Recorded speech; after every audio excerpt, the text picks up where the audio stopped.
Olá, boa noite. Começamos mais um programa Papo Sério, hoje recebendo o deputado estadual Gabriel Pessoa Picanço. Deputado, seja bem-vindo ao Papo Sério. Bom dia, boa noite, Elismar. É com muita satisfação participar do seu programa.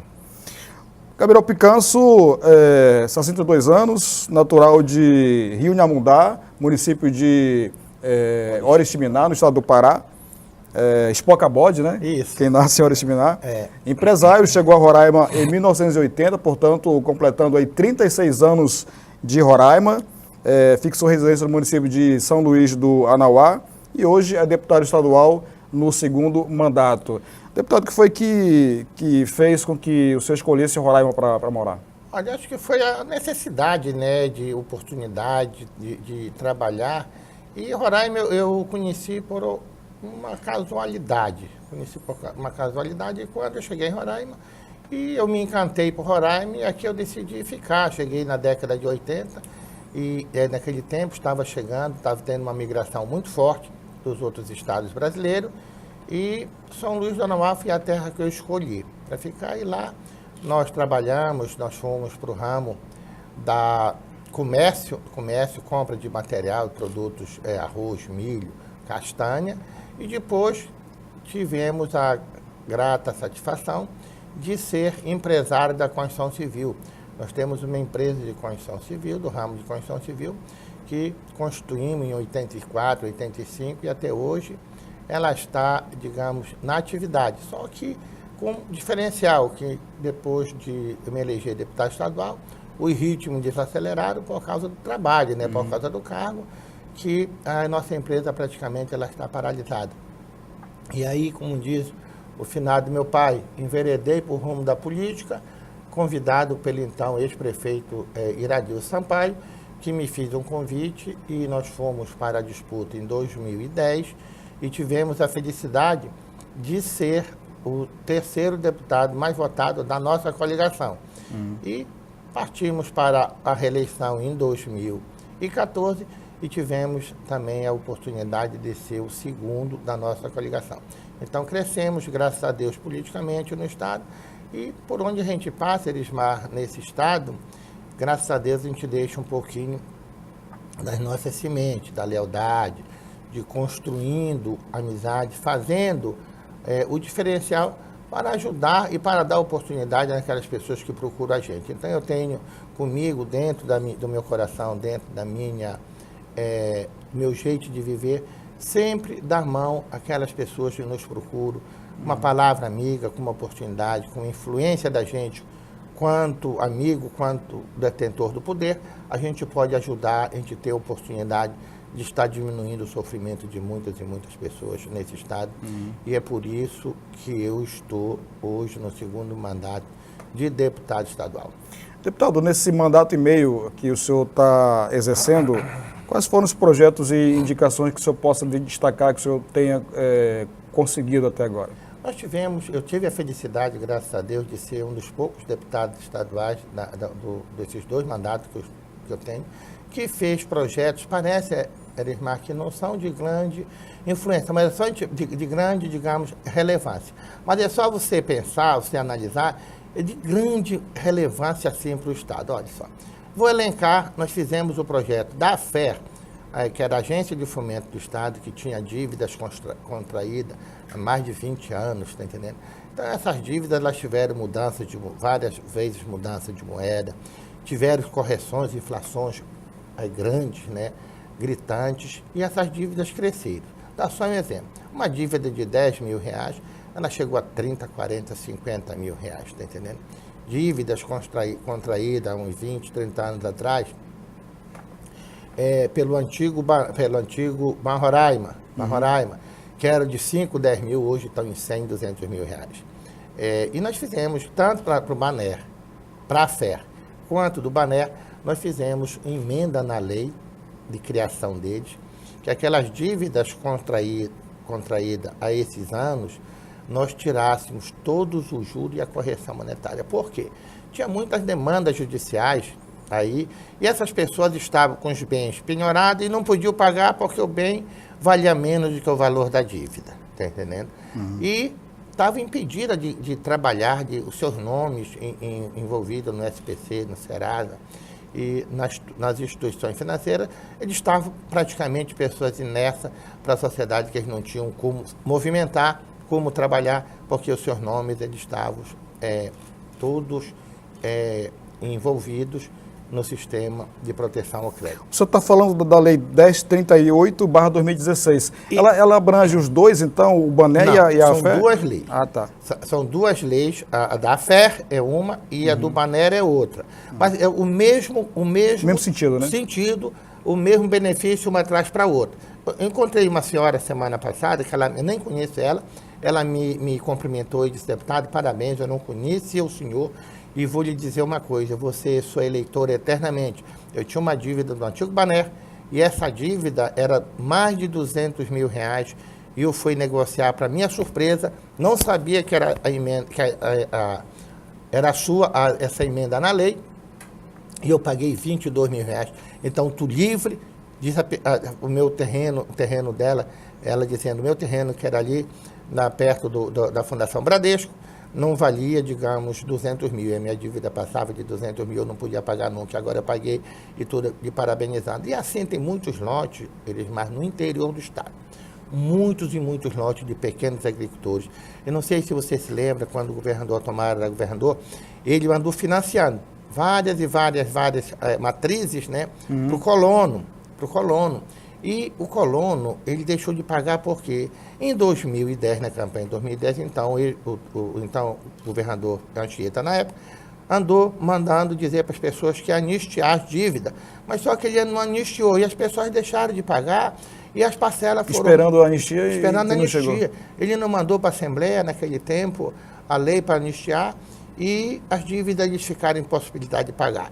E nós também começamos com a governadora, pegamos a autorização dela, conversamos com ela, e ela nos autorizou que fizesse a lei para que também essas pessoas elas tivessem seus nomes limpos. Tem pessoas ali no São Luís do Anauá, no Caruebe, no Balida, que a dívida, só para te dar um exemplo mais assim, focante no montante do recurso. Dívidas que custavam, digamos, 18, 20 mil reais, ela baixou para 9 mil reais. Então, para o pequeno é muito, irmão, que ele vive da roça, ele vive da agricultura familiar. Esse povo todo é gente de pequenas movimentações financeiras por ano.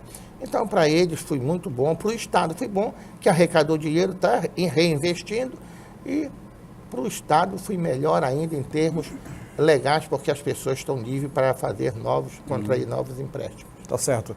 Nós estamos conversando hoje com o deputado estadual Gabriel Picanço. A gente vai para um rápido intervalo e volta em seguida. Não saia daí, é um minuto só.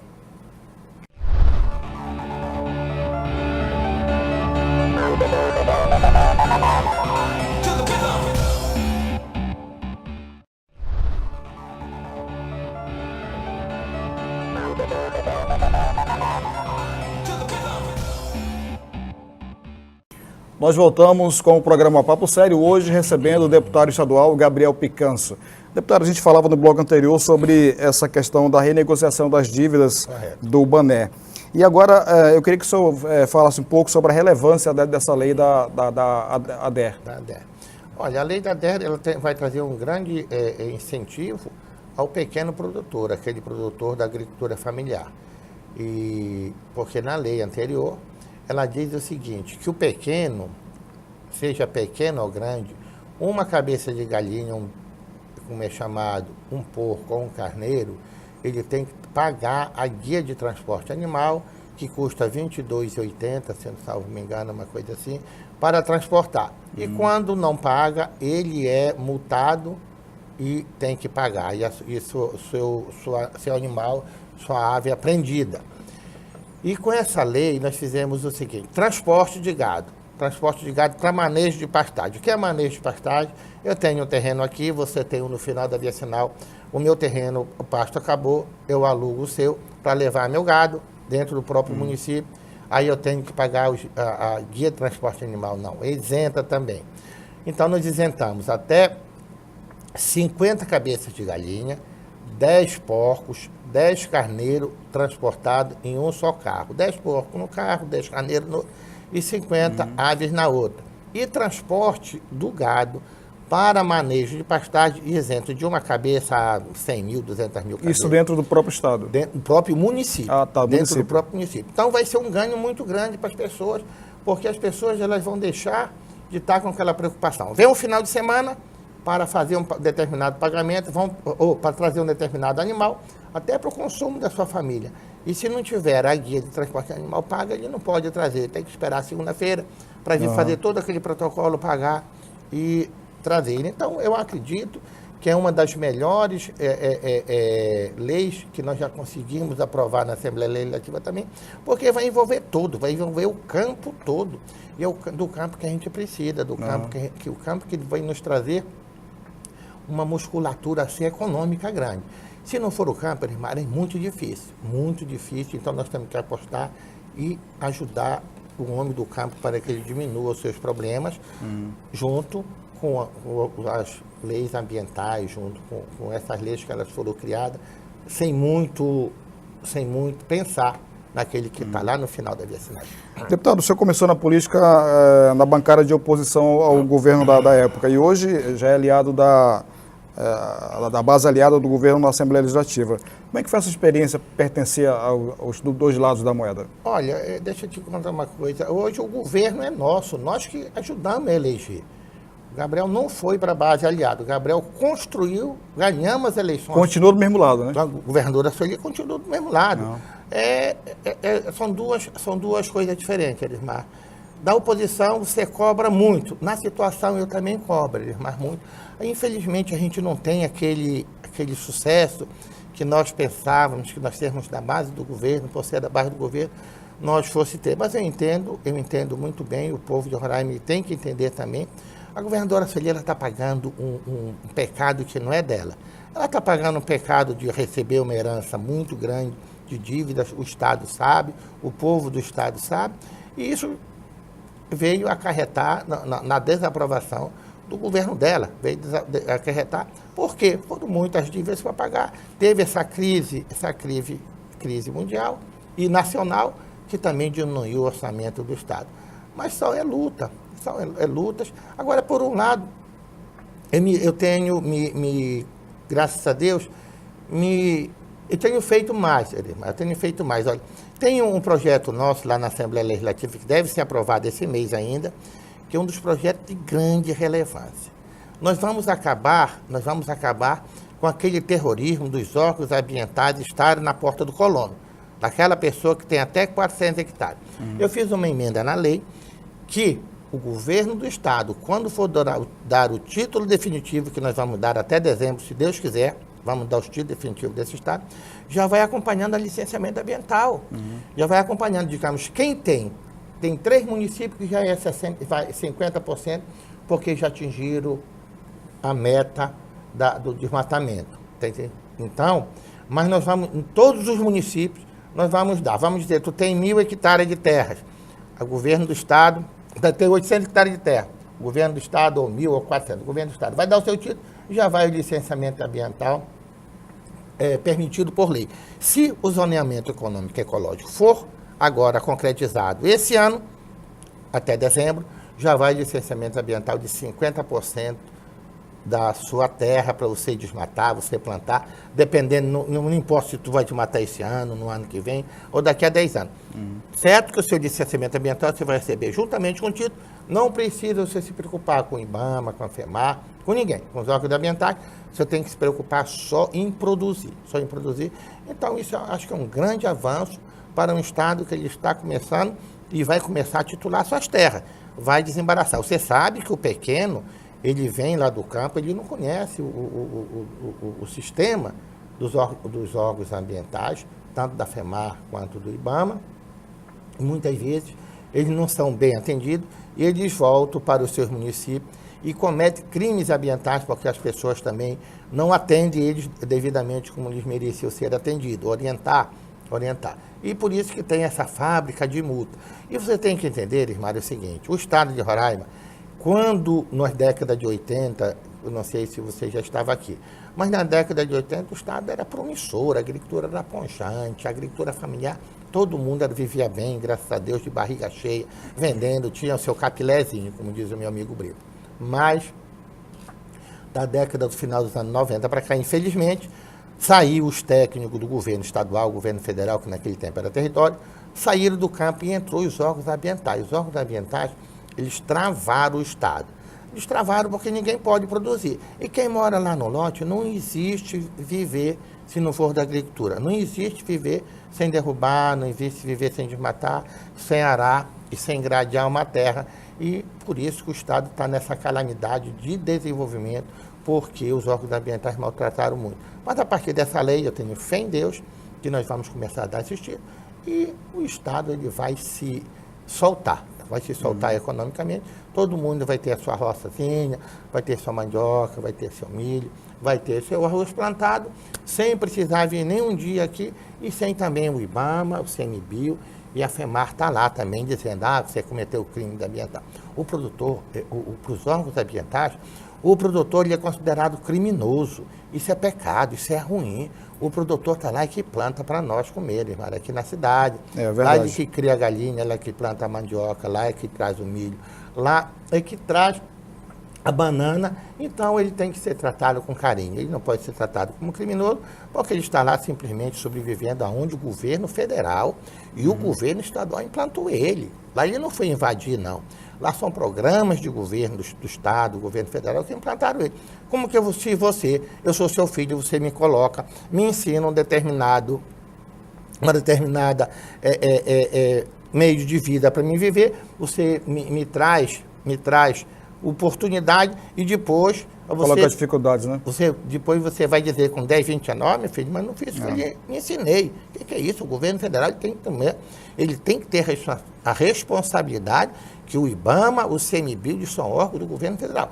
Eles não podem estar multando, fazendo fábrica de multa. Claro que nós temos que preservar, então vão para o campo, vão orientar, fazem campanha de orientação, vão lá para o campo, dê as licenças devidas e merecidas que eles precisam para que acabe com essa fábrica de multa. Então, eu acho que é um avanço, eu estou feliz pelo que eu estou fazendo, eu fui reconhecido no segundo mandato com quase 20% de aumento da quantidade de votos nossos, e por isso estou aqui nesse estado com vocês, fazendo parte do povo de Roraima. Muito bem, nós estamos conversando hoje com o deputado estadual Gabriel Picanço, a gente vai para um breve intervalo e volta em seguida, não saia daí, é um minuto só.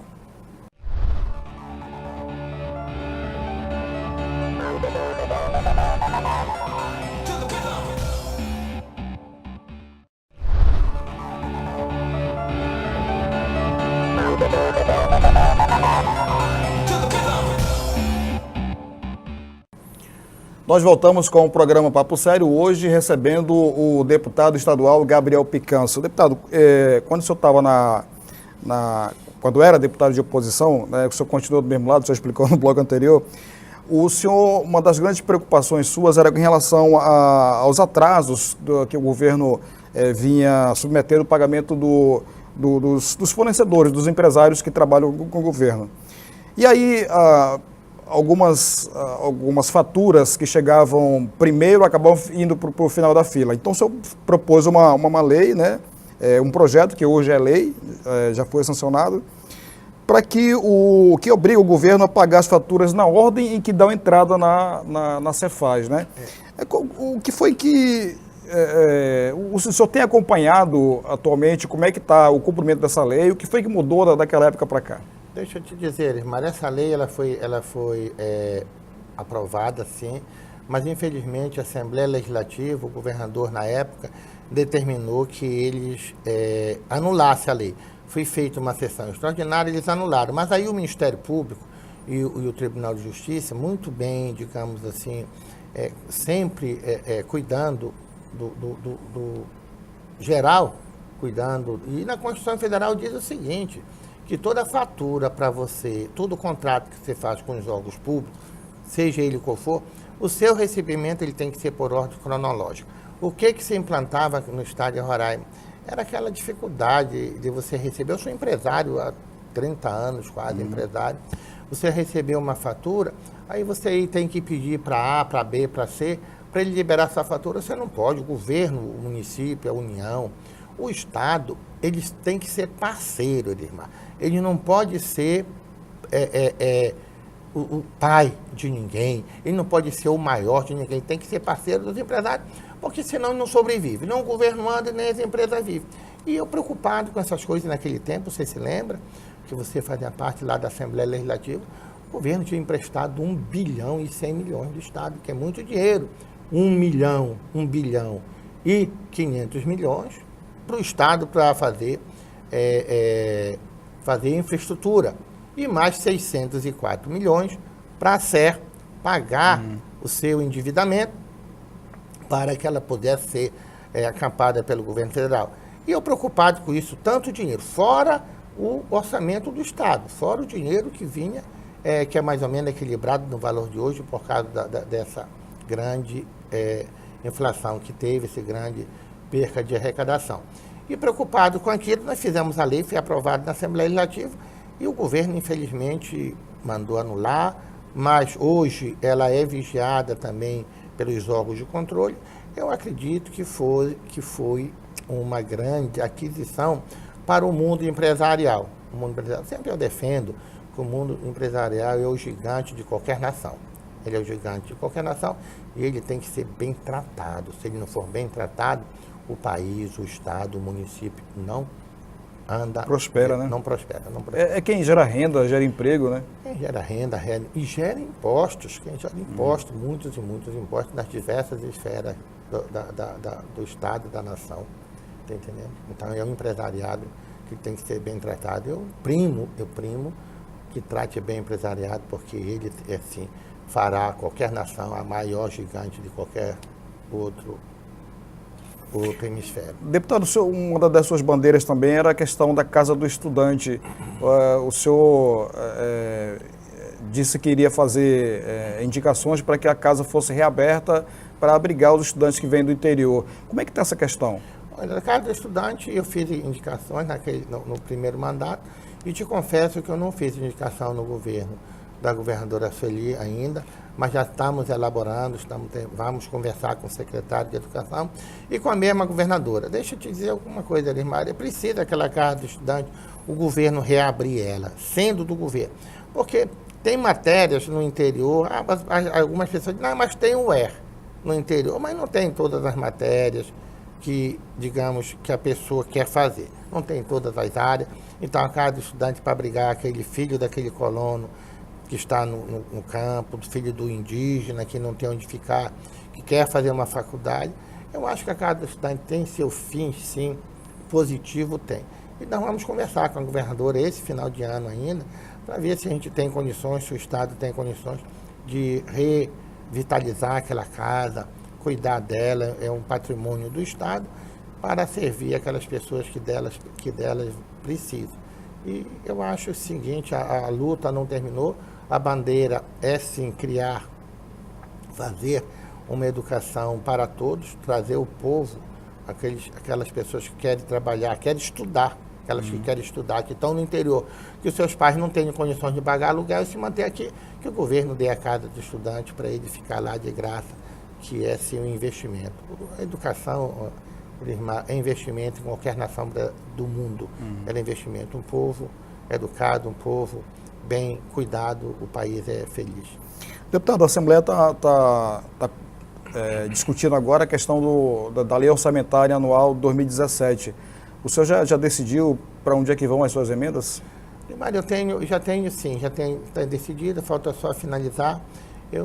Esse ano eu tenho o compromisso de mandar 2 milhões das minhas emendas para o São João da Baliza, para trocar aqueles postes das vicinais de madeira que estão caindo.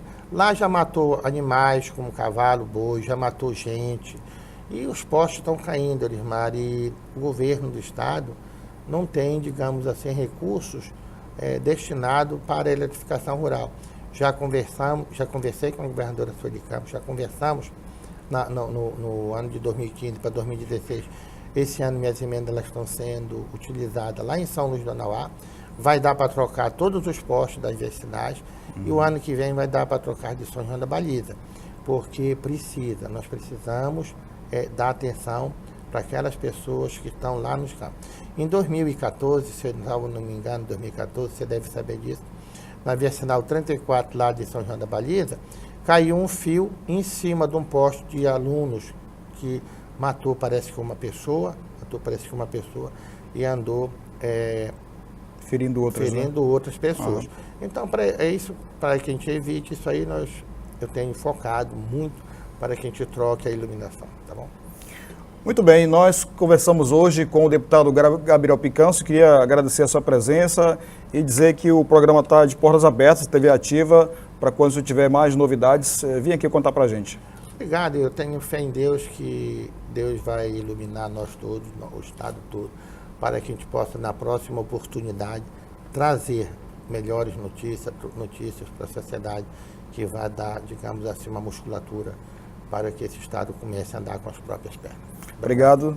Nós conversamos hoje com o deputado estadual Gabriel Picanço. Queria agradecer a sua audiência e dizer que os programas que já passaram, que você não assistiu, procure nas redes sociais, ali no YouTube, procure no Facebook. É só colocar o Irismar Ramos que você vai encontrar todos os demais programas já apresentados até hoje aqui na TV Ativa. Então, muito obrigado pela sua audiência e até o próximo programa.